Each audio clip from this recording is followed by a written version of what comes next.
Oi, moça. Pois não, moço. R$ 2 de pão, por favor. Ah, claro.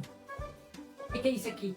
É a amostra? É o pão que você pediu. É que eu não pedi um pão, eu pedi R$ 2 de pão. Ah, mil desculpas. O que é isso aqui? É brincadeira? R$ 2 de pães. O pão tá caro, né? Tá caro. Tem sacola? Tem sim. Ah, ainda bem. O pão, dá o pão.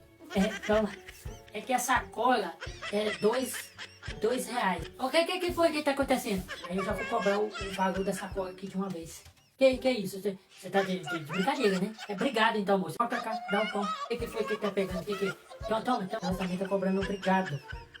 Aí eu já tô descontando o valor, né, no pão. E nem vou falar mais nada. É que senão não sai daqui, que aqui também é pegado. Volte sempre. Próximo. R$ 2 de pão, isso aqui.